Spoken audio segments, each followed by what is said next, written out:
Ludwig Goransson will compose the score for The Mandalorian, and this excites me a lot because he's known from recent success with the Black Panther movie. He received a Golden Globe for that and a Grammy nomination. He's been involved with Creed and Creed 2, and I just binge-watched.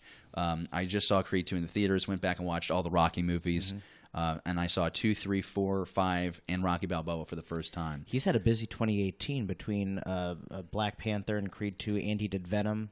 And he did the Childish Gambino album for He's done a lot Donald of Glover. them. So what it also shows is that the diversity, and I think that there's like a lot of iconic moments in the Black Panther And this score, guy's for only example. 34. Yeah, and he looks like a rock star. You look at his credits. I mean, this guy could be huge over the next 30 years. What I like about it, too, is like he seems like genuinely excited. We have a quote from him. This, of course, given to us by StarWars.com. Words fail to express how surreal and humbling it feels to be invited into the Star Wars universe.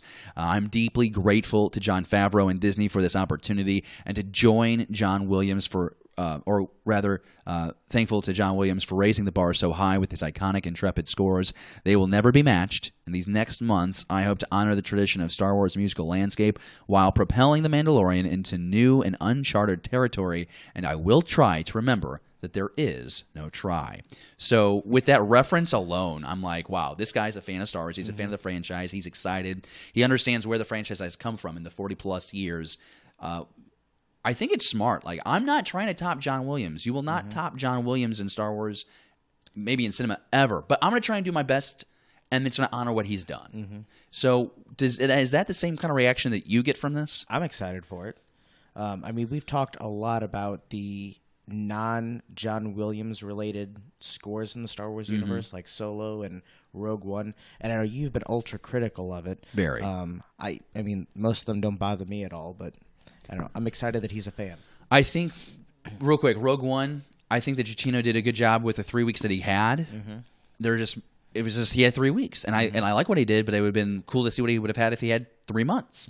And then with Solo, I think that John Powell did a nice job, and I think Williams did a great job with the Solo theme. There's some confusion whether or not the score was actually submitted on time for Oscars. So still trying to figure that out because some say that they're still involved, like they're still in contention to win. And Who then there's dropped the ball on that one? Well, we're not sure, but there's articles that were coming out saying that Solo was released because they didn't get it in on time. So I'm trying to sort through all that stuff. If you know the answer to that question, you can let us know in the live chat or the comments down below. The most reassuring thing for me is that Disney is giving movie quality to this show. Oh my goodness, yes. And like I was trying to say earlier, like how many iconic moments from that Black Panther, like every time we fly into Wakanda, you know, in Black Panther, I'm like, that is epic. The war battle. It's great. And they capitalize on moments where like with Rogue One, I just kind of felt like the score was just like it was just a track of music underneath, where I feel like in the Black Panther, in Creed 2, with Childish Gambino, like the music. Well, of course, with the CD, it's going to have a role. It is the CD. But with the movies, like there's a point. Like it's a character of itself in those movies. And so I'm really excited. And like there's this featurette that I watched where he went to Africa and studied native African music to incorporate into the soundtrack of Black Panther. So like this guy goes 110% into the work that he's doing.